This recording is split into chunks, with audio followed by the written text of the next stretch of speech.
வணக்கம் நண்பர்களே. மாயாச்சின்னு சீரியல் செம பரபரப்பா போயிட்டு இருக்குன்னே சொல்லலாங்க. பரபரப்பான கட்டத்துல நம்ம பார்த்தோம்னா, கதிர் ஏன் பின்னாடி என்ன வேவ் பார்க்குறான் அப்படின்னு ரகுராமுக்கு பயங்கரமான கோபம். வீட்டிலேயே இருக்கக்கூடாது அப்படின்னு விரட்டி விடுறாங்க. ஒரு கட்டத்துல பார்த்தோம்னா, தனா குற்றவுள்ள நெஞ்சுதாப்பா குறுக்கும், நீங்க ஏதோ ரகசியத்தை உங்களுக்குள்ள பூட்டி வச்சிருக்கீங்க, அந்த ரகசியத்தை வெளிப்படுத்த முடியாம திணறீங்க. இப்போ என் புருஷன் அதெல்லாம் கண்டுபிடிச்சிருவாருன்னு தானே இந்த கோவப்படுறீங்க அப்படின்னு ரகுராமு கிட்ட நம்ம தனா கொஸ்டின் கேட்ட உடனே தனாவையும் ரகுராம் திட்ட ஆரம்பிச்சிடாரு. ஒரு கட்டத்தில் பார்த்தோன்னா, இந்த வீட்டில் நாங்கள் இருக்க போகிறது இல்லை அப்படின்னு தனாவும் கதிரை வீட்டை விட்டு வெளியேறாங்கன்னு சொல்லலாம். இந்த சைடு பார்த்தோன்னா, நம்ம ஜானகியம்மா இதை நினச்சி ரொம்பவே கவலையாக இருக்காங்க. என் பொண்ணு தனா இந்த வீட்டை விட்டு போயிட்டா, இப்போது என் மாப்பிள்ளை கதிரும் தனாவும் ரொம்பவே வருத்தப்பட்டுட்டு இருப்பாங்க அப்படின்னு வருத்தப்படுறாங்க. இதை பார்த்துக்கிட்டு இப்போ என் அண்ணனை அன்னைக்கு போலீஸில் பிடிச்சி கள்ளச்சாராயம் காய்ச்சிக்காங்க போலீஸில் பிடிச்சி கொடுக்க இந்த தனா ஜானகி எல்லாருன்னு காரணமாக இருந்தாங்க. இவங்களுக்கெல்லாம் நெத்தி அடி அடிக்கணும்க்கா. அதுக்கு மாமா கிட்ட இப்போ தனாவையும் அக்காவையும் பற்றி ஏற்றி விடணும் அப்படின்னு பத்மாவும் பார்வதியும் சேர்ந்துக்கிட்டு நம்ம ரகுராம் கிட்ட போய், நீ என்ன இருந்தாலும் தனா உங்கள் பொண்ணு, நீங்கள் இப்படியெல்லாம் தனாவை பகைக்கக்கூடாது அப்படின்னு அந்த இடத்துல தூண்டி விட்டுறாங்க. ரகுராம நீங்கள் இப்படி செய்ததுனால ஜானகி அக்காவரை அழுதுகிட்டே இருக்காங்க. எப்படி இருந்தாலும் தாயும் பொண்ணையும் பிரிக்கிறது அவ்வளோ பெரிய கொடுமை. அந்த கொடுமையை நீங்கள் செய்யாதுங்க மாமா அப்படின்னு எல்லாம் நம்ம தனாவுக்கு நன்மை செய்யறது மாதிரியே தனாவை எப்படியாவது ரகுராம் ஒதுக்கணும் அந்த அளவுக்கு பண்ணுறாங்க. கதிர் உங்கள் மேலே உள்ள அக்கறையில் தான் உங்களை பின்தொடர்ந்து வந்திருக்கான். அப்படி இருக்க நேரம் நீங்கள் எப்படி ஒதுக்கி தள்ளலாம் அப்படின்னு நம்ம பத்மா பார்வதி தூண்டிவிட்டு நம்ம ரகுராம் ஜானகி அம்மாவை எதிர்க்க போகிறாங்க. இதெல்லாம் தெரிஞ்சுக்கிறாங்க நம்ம சிவா. இதுக்கு எல்லாமே காரணம் இந்த பார்வதி தான் அப்படின்னு பார்வதியை அடியில் வெளுக்கிறாங்கன்னு சொல்லலாம். அதை பற்றி தான் இந்த வீடியோக்குள்ளே பார்க்க போகிறோம். அதுக்கு முன்னாடி சேனலுக்கு லைக் அண்ட் சப்ஸ்கிரைப் பண்ணுங்கள் ஃப்ரெண்ட்ஸ். பக்கத்தில் இருக்க பெல் ஐக்கானையும் கிளிக் பண்ணுங்கள். அப்போ தான் நான் போட்டுற ஒவ்வொரு வீடியோவும் நோட்டிஃபிகேஷனாக உங்களுக்கு கிடைக்கும். வாங்க ஃப்ரெண்ட்ஸ் வீடியோக்குள்ளே பார்க்கலாம். ஃபஸ்ட்டு எடுத்த உடனே பார்த்தோன்னா ஒரு செம அதிரடியான பரபரப்பு கட்டம் தான். பரபரப்பான கட்டத்தில் மனோகர் நம்ம பார்வதியோட அன்னை கள்ளச்சாராயம் காய்ச்சிட்டு இருக்காங்க. அதை அப்படியே மாறு இடத்துல பிடிச்சி ஒரு கட்டத்தில் அதிகாரிகள்கிட்ட பிடிச்சி மனோகரை ஒப்படைச்சிறாங்க. இது பார்வதிக்கு செம கடுப்பு. என் அண்ணனை இந்த அளவுக்கு பண்ணிட்டீங்களா அப்படின்னு நினைக்கிறாங்க. ஆனால் ஒரு கட்டத்தில் ஏண்டி உங்கள் அண்ணன் ஏன் இப்படி பண்ண, நல்ல குடும்பண்டி அப்படின்னு நம்ம சிவா பார்வதியை பார்த்து கேட்கணும். எங்கள் அண்ணனை நீங்கள் வசமாக போலீஸில் தள்ளிட்டீங்களா, எங்கள் அண்ணன் பாவம் அப்படின்னு எல்லாம் நம்ம பார்வதி சொல்லி பார்க்குறாங்க.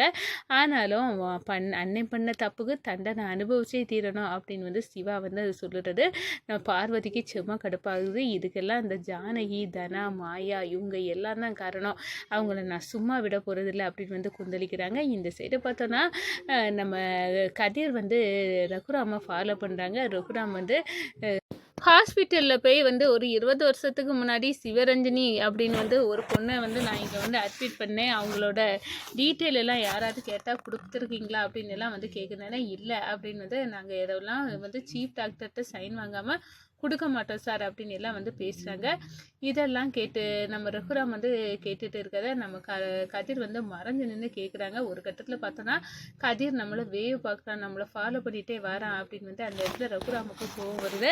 தான் மனசுக்குள்ளே வச்சுருந்த அந்த ரகசியத்தை இந்த கதிர் உடைச்சிடுவான், தெரிஞ்சுக்கிடுவான் அப்படின்னு நினைக்கிறாங்க. ஒரு கட்டத்தில் பார்த்தோன்னா கதிர் மேலே கோவம் பட்டு கதிரை வீட்டுக்கு வந்ததும் நம்ம ரகுராம், டே நீ என்ன மறைஞ்சு நின்று என் ரகசியத்தை வேவ் பார்க்குறியா, உனக்கு எவ்வளோ தைரியம் இருந்தால் இந்த ரகுராமையே நீ என்ன செய்கிறாரு அப்படின்னு நீ வேவ் பார்க்க அளவு வளர்ந்துருப்ப அப்படின்னு அந்த இடத்துல கோவப்படுறாங்க. தானா அப்பா உங்ககிட்ட ஏதோ ஒரு ரகசியம் இருக்கிறதுனால தானப்பா இப்படி மூடி மறைச்சி வச்சு தெரியுறீங்க, என் புருஷன் எங்கே அதெல்லாம் கண்டுபிடிச்சி வெளியே கொண்டு வந்துடுறானி உங்களுக்கு பயம், குற்ற உள்ள நெஞ்சு தான் குறுக்கும், என்ன ரகசியம் அப்படி எங்களுக்கெல்லாம் தெரியாமல் நீங்கள் மறைச்சி வச்சுருக்கீங்க அப்படின்னு அந்த இடத்துல கேட்க நேரம் அப்படியே ரகுராம் நின்றுட்டு, எனக்கு வீடு இங்கே என்ன யாருமே கொஸ்டின் கேட்க முடியாது, இந்த வீட்டை விட்டு வெளியே போயிருங்க அப்படின்னு தனாவையும் கதிரையும் விரட்டி விட்றாங்க. இந்த சைடு பார்த்து நம்ம ஜானகியம்மா அப்படியே கதனா போகாத அப்படின்னு சொல்லிக்கிட்டு அழுறாங்க அப்படின்னு சொல்லலாம். ஒரு கட்டத்தில் பார்த்தோன்னா நம்ம ஜானகி அம்மா ரூமுக்குள்ளே அடைஞ்சு கிடக்குறாங்க. என் தனாவும் கதிரும் இந்த வீட்டை விட்டு போயிட்டாங்க, என் பொண்ணை அவர் கோவப்பட்டுட்டார் என் மாப்பிள்ளையும் பொண்ணு மேலேயும் அப்படின்னு ரகுராமன் நினச்சி ஃபீலிங்லேயே இருக்கிறாங்க. இந்த சைடு பார்த்தோன்னா நம்ம செம ஜாலியாக இருக்கவ. ஏன்னா பத்மாவை பார்வதிக்க என்னை பார்வதிக்க அண்ணனை ஜெயிலில் தள்ளதுக்கு காரணமாக இருந்தது இந்த ஜானகியும் மாயா தனா இவங்க தானே. அப்போ இவங்க வந்து இப்போ சந்தோஷமாக இருந்தால் நம்மளுக்கு வருத்தமாக இருக்கும். இப்போ இவங்க கவலையாக இருக்காங்க. செம்ம ஜாலி. ஜானகிக்கா தனாவையும் கதிரையும் நினச்சி அழுது புரண்டுட்டு இருக்காங்க. இது நம்ம நல்ல சான்ஸு யூஸ் பண்ணிக்கிட்டோம் அப்படின்னு வந்து பத்மாவும் பார்வதியும் வந்து திட்டம் போடுறாங்க. எவ்வளோ தைரியம் இருந்தால் என் அன்னை மனோகர் அவரை வந்து போலீஸில் பிடிச்சி கொடுக்க அளவுக்கு இவங்க போயிருப்பாங்க. அதெல்லாம் விடக்கூடாது. இப்போது ஒரே அடியாக மாமா அந்த தனாவையும் கதிரையும் தலை முழுகணும். அதுக்கு ஏதாவது ஒரு வழி பண்ணணும் அப்படின்னு வந்து அந்த இடத்துல கோபத்தையும் உச்சியில் போகிறாங்க. பார்வதி நேராக போய் நம்ம ரகுராம்கிட்ட பத்மாவை கூட்டிகிட்டு போய் பேசுகிறாங்க. நம்ம பத்மா அண்ணன் நீங்கள் என்ன இருந்தாலும் தனாவையும் கதிரையும் வீட்டை விட்டு வெளியே போக சொன்னது தப்பு. உங்களுக்கு இருக்கிறது ஒரே பொம்பளை பிள்ளை. அந்த பொம்பளை பிள்ளையை நீங்கள் விரட்டி விட்டது தப்பு தானே. அதுவும் இல்லாமல் நீங்கள் வேறு என்ன அவன் வந்து உங்களை வந்து வாட்ச் பண்ணால் அது இவ்வளோ பெரிய குற்றமா அண்ணே அப்படின்னு வந்து அந்த இடத்துல கேட்குற நேரம் நம்ம ஜானகி அக்கா இதுக்காக அழுறாங்க அப்படின்னு வந்து நம்ம பார்வதி சொல்கிறாங்க. இந்த ஜானகிக்கா இந்த தனா வீட்டை விட்டு போனதை தாங்கிக்கிட முடியலை. அவங்க அழுது ஒருத்தர் ரூமுக்குள்ளே அடைஞ்சு கிடக்குறாங்க. இதை பார்க்கவே பாவமாக இருக்குது. அவள் பொண்ணுக்காண்டி இவ்வளோ வந்து அழுறாளா அப்படின்னு வந்து ரகுராம் பார்த்துக்கிட்டு, அப்படிப்பட்ட பொண்ணுக்காண்டி அழுறானா எனக்கு அது தேவையில்லை. இப்போவே நான் ஜானகிட்ட சொல்லிடுறேன்.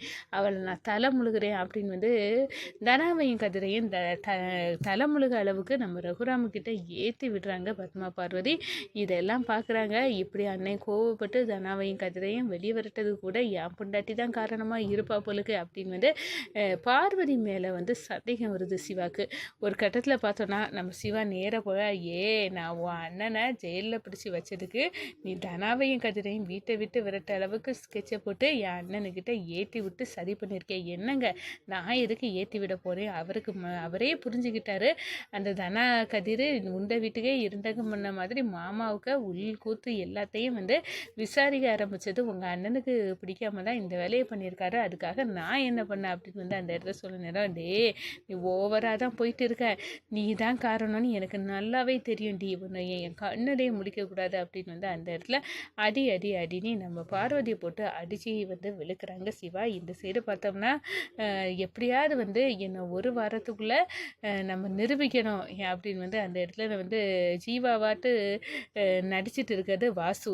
அந்த வாசுவை பற்றி உண்மையை நம்ம தெரிஞ்சு மாமா தப்பு பண்ணலை நிரூபிக்கணும் அப்படின்னு வந்து கதிர் வந்து அந்த இடத்துலையும் வந்து யோசிக்க ஆரம்பிச்சிட்டாங்க.